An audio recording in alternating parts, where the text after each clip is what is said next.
difference between essentialism and minimalism? And what can essentialism do for busy moms like you and me? In case you're new here, I'm Shelly from Personal Improvement Academy. I support multi-passionate moms who love their big dreams and the families they want to share it with. Let's get started. So minimalism versus essentialism. Minimalism was kind of a buzzword for a while, and it came to kind of mean different things to different people, right? So there are people that dive really deep into, the capsule wardrobe and counting your possessions and getting that number to below a certain number and all the things, right? And if that works for you, great. You do you. Find what works for you and go with it.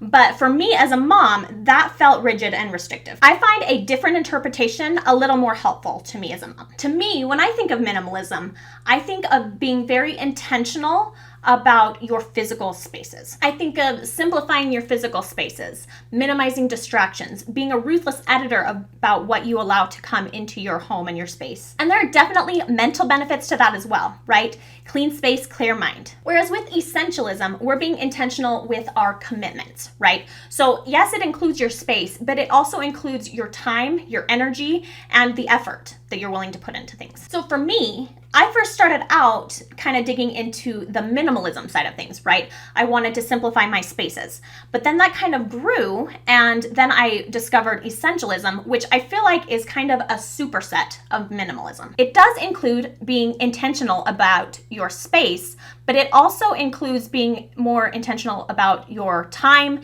your energy, your effort, the resources that you're willing to put towards something. And I feel like essentialism can actually be a natural next step after minimalism. Because if you're like me, you start out like discovering minimalism, right? And you're like, oh yes, this is amazing. Let me simplify my space. It'll help with my mental clarity. It'll have mental benefits. It'll be great, right? And you see those benefits. And then you start to see other places in your life that are not being purposeful. They're not being intentional. Okay. And so you start to want to simplify other areas of your life too, besides just your physical space. And that's really what essentialism is, right? It's a purpose-filled life, a life of intention. So the whole concept and movement behind essentialism started from this book, Essentialism by Greg McKeown. And this is like one of my top 2 favorite books, okay? It's this one and Atomic Habits. And a few years ago, I went through like a binge on self-help books. So I read a lot of self-help books, and this is by far one of my favorites. So I just wanted to kind of go over a few of the key ideas that are behind this book, and then talk about how we can apply these concepts as busy moms like you and me. So one really powerful idea that's discussed at the beginning of this book is that you have more choice than you actually realized. It discusses the concept of learned helplessness. It's based on an experiment that seemed a little questionable involving dogs. But the idea being that if a person is put in a bad situation, and they try all these things, okay? They're trying their hardest to make things better, to make an improvement, right? But nothing that they do ever seems to make any kind of a difference to the situation. Then once that situation is resolved and they are in a new circumstance, they have learned that nothing they are going to do is actually going to make a difference, even though the situation has changed. Like even if something that they could do would make a drastic difference, it's not in their head anymore that they can make a change. So if we are in a circumstance where we feel like we are constantly being bombarded with requests, right? I have to do this, I have to do this, I have to do this, I have to do this person needs that. It can make us kind of forget that we actually have a choice in the matter, right? We don't have to take on all of those responsibilities. We do have a choice in what we want to take on, and exercising that choice can be a healthy move for both us and for our families. And I really love this quote that they made like really big in the book. It says, if you don't prioritize your life, someone else will. Boundaries are really important, and we are going to talk about that in more depth later. The next big idea from this book is that most of what we encounter every day is just noise. It talks about the vital few compared to the trivial many, right? So there are very, very few things in life that are actually important, okay? Very few things that are going to be important to us in 5 years, 10 years, at the end of our life, right? Compared to a lot of what we encounter in day-to-day is noise, right? It's loud, it is demanding of our attention, but it does not actually matter at the end of the day. So professionally, I'm an electrical engineer. and I come from a communication systems background, okay? Think like radios, but way cooler, okay? So there are a lot of people putting a lot of energy out into the wavelengths of the air, okay? And we have to be able to isolate and figure out, okay, there's all this noise all over the spectrum, okay? But our signal is here. And we have to be able to isolate and figure out, okay, this is where the important information is. We need to isolate this important signal and ignore the rest of what's going on everywhere else in the frequency band. So for example, let's do a throwback and pretend that we're in the car and that we want to listen to a specific radio station, okay?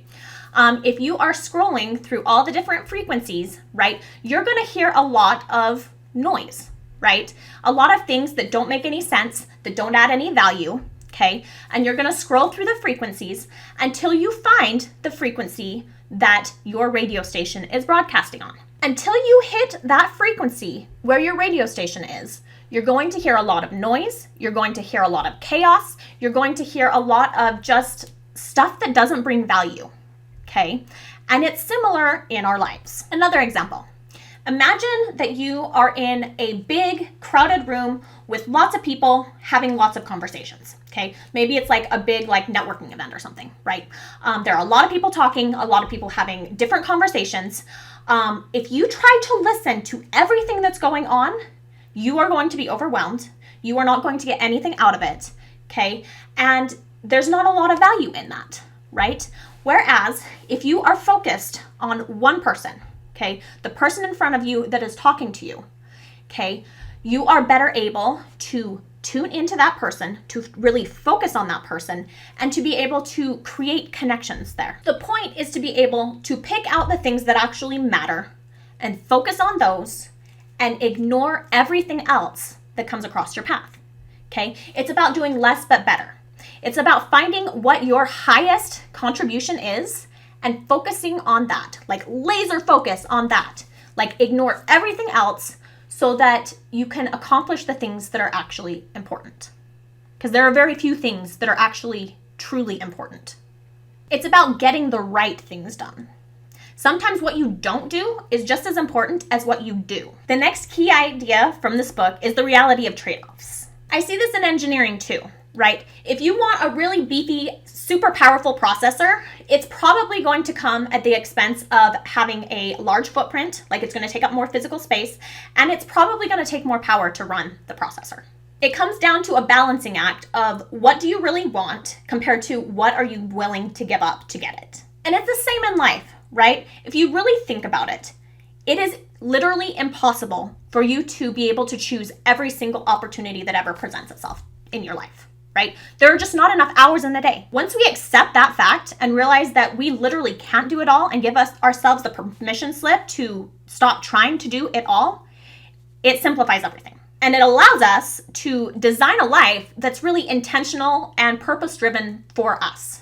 Okay? It helps us design a life that we want to live. So there's a diagram in the book that kind of reminded me of a free body diagram, if anyone has taken physics.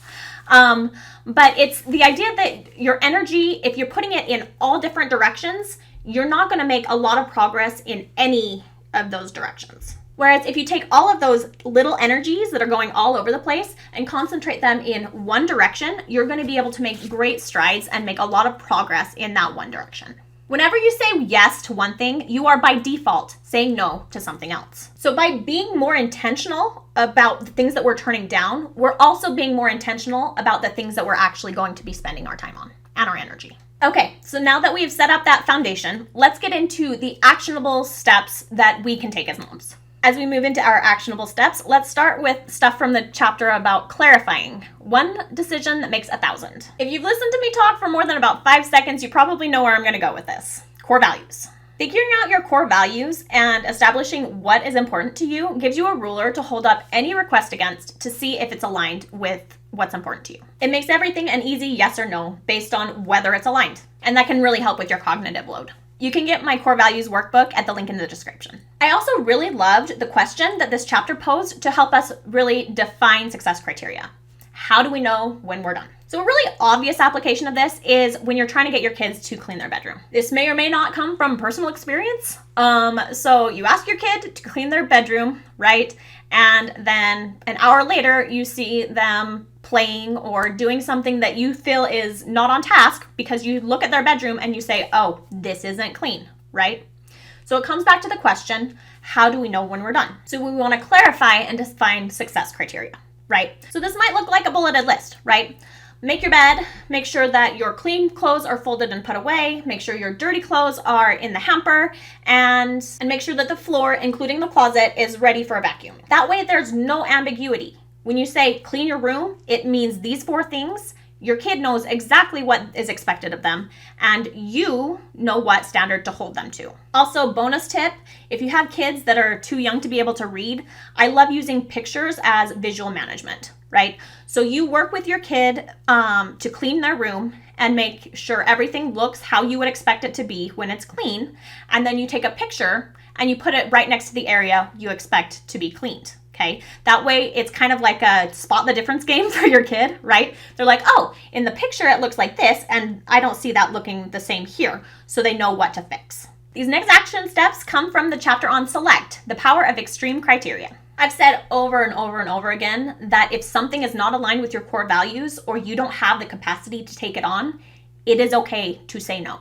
Essentialism actually takes this even a step further and says that if it's not a definite and enthusiastic yes, it should be a no.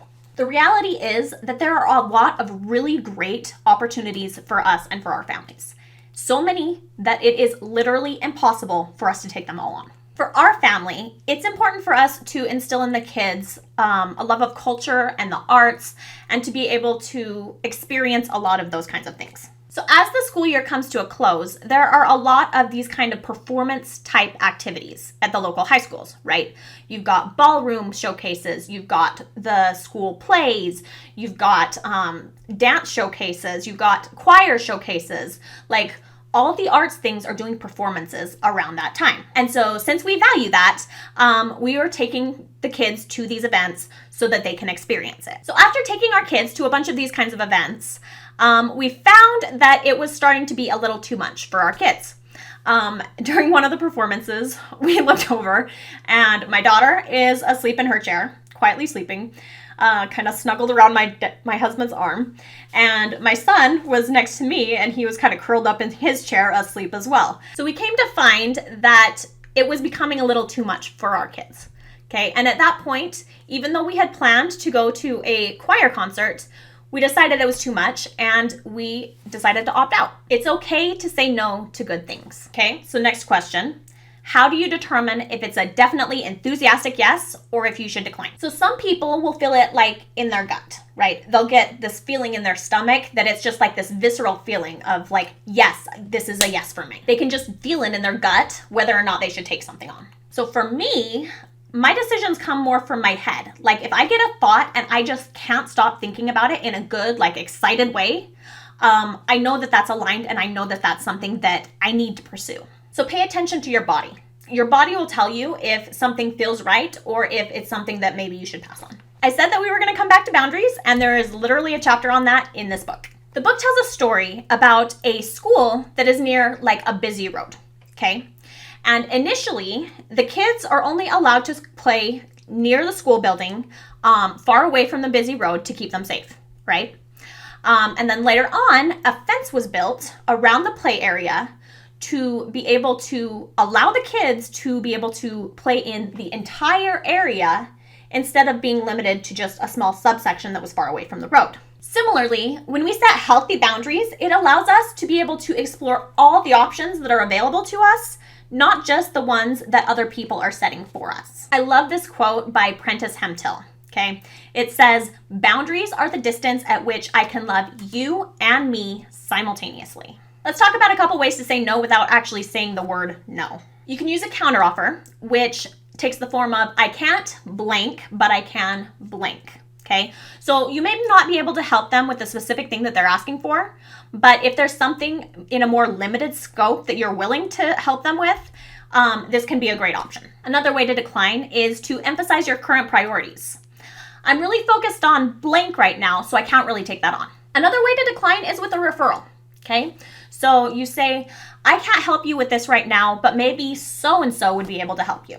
This next action step comes from the chapter Focus, What's Important Now. Honestly, this one's been a game changer ever since I first read this book. Sometimes I have a really hard time being present and focused in the moment, like practicing mindfulness, those kinds of things. And so this has actually kind of become like a little mantra for me, right? So if I catch myself, like say I am playing a game with my kids, okay? Playing make-believe or something, and I find my mind wandering over to my inbox where I have 3 unread emails that I need to respond to, I use this as almost like a mantra. So I'll say, what's important now? Those emails are not important right now. What's important right now is that I am spending time with my kids. And so it helps me just kind of ground in that moment and be able to really focus on what's really important at that specific time. If you want to learn more about intentional living, check out the next video on your screen. Thank you so much. Bye.